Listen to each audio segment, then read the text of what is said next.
Hello. आज का जो दिन है वो दिन सिर्फ इस मुंगेर की धरती के लिए नहीं, पूरे भारतवर्ष की धरती के लिए सबसे महान दिन है। इस चीज को हमारे इतिहासकारों ने कहीं नहीं लिखा। इसलिए नहीं लिखा कि सबसे हिंद के प्राचीन थे हकदार हम, है बनाया शूद्र हमको थे कभी सरदार हम। अब नहीं है वह जमाना जुल्म दलितों मत सहो, तोड़ दो जंजीर जकड़े क्यों गुलामी में रहो। हम इस देश के राजा थे, हम इस देश के सरदार थे, हम इस देश के मूल निवासी थे। जब हमारी सिंधु घाटी सभ्यता नगरीय सभ्यता थी, जब नगरों का सभ्यता था, उसके हम मालिक थे, उसके हम शासक थे। लेकिन आर्यों ने आज से 5000 वर्ष पहले इस देश पर आक्रमण किया और हमें गुलाम बना दिया। जब गुलाम बनाने की तैयारी हुआ तो सबसे पहले जो हमारे समाज के जो प्रजा थे उन्होंने हाथ उठा दिया, जिसको आज हम लोग ओबीसी कहते हैं। उन्होंने सरेंडर बोल दिया। सबसे पहले इतिहास को समझना पड़ेगा हमको कि हम किस तरह से गुलाम हुए हैं। और तिलका मांझी 11 फरवरी 1750 को जो जन्म लिया, वह किस परिस्थिति में उन्होंने अंग्रेजों के साथ लोहा लेने का काम किया। एक दूसरी गुलामी की ओर हम जा रहे थे। तो पहली गुलामी जो हमें ब्राह्मणों ने बनाया, सिंधु घाटी सभ्यता जो हमारी नगरी सभ्यता थी उसको छीन करके, तो हमारे समाज के कुछ लोग जिन्हें आज हम ओबीसी कहते हैं, बड़ी हम लोग गर्व से कहते हैं कि ओबीसी हैं, पिछड़ा वर्ग है, लेकिन सबसे पहले उन्होंने ब्राह्मणों के सामने हाथ जोड़ लिया, उन्होंने गुलाम बनना स्वीकार किया। इसको पकड़ो ना। और दूसरी जो हमारी सबसे बड़ी संस्कृति के रखवाले थे हमारे, जिसको आज सुरुल ट्राइब कहते हैं, आदिवासी कहते हैं, उन्होंने देखा कि जब हमारा समाज का हमारा भाई सरेंडर बोल गया तो मैं अपनी संस्कृति को क्या करूं, कैसे बचाऊं। तो उन्होंने सुदूर जंगलों में, पहाड़ों में, कंदराओं में अपने बच्चाओं, अपनी सभ्यताओं, अपनी संस्कृति को लेकर के छुप गया,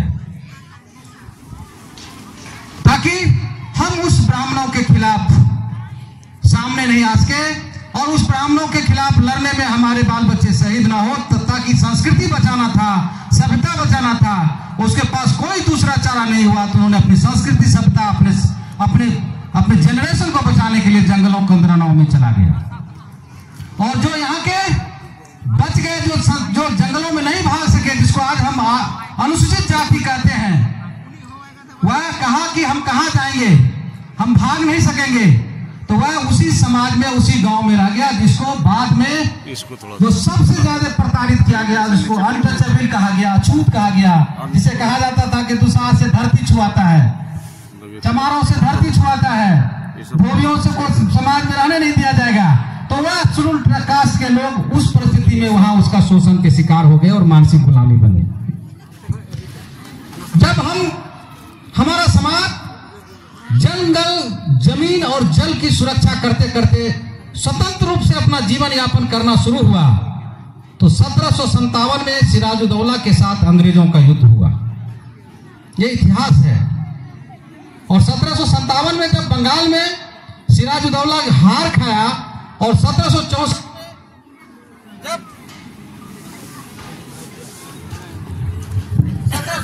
में जब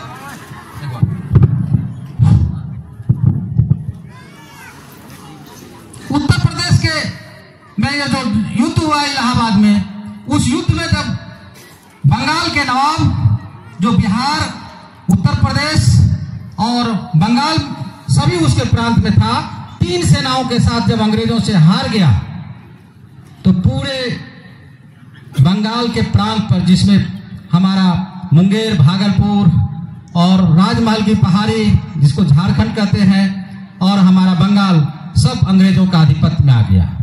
और जब 1764 में आधिपत्य में आ गया और अंग्रेजों ने यहाँ के पूंजीपतियों व्यवसायियों को इस क्षेत्र में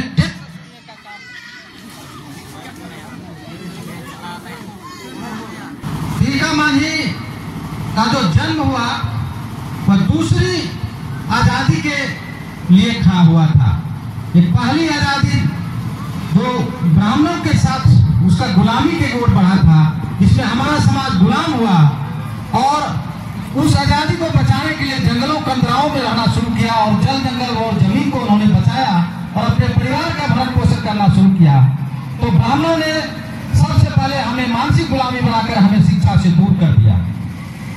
उस परिस्थिति में जब अंग्रेज इस देश पर राज करने लगा तो इस राजमहल की पहाड़ी और इस क्षेत्र में भी टैक्स वसूलने का काम किया और जिस जंगल जल और जमीन को हमारा समाज सुरक्षित रखा था, संरक्षित रखा था, उस पर उन्होंने आक्रमण करके उस पर टैक्स वसूलना शुरू किया, जिसके चलते तिलका मांझी को सबसे कम उम्र में लड़ने के लिए अंग्रेजों के साथ आगे बढ़ना पड़ा।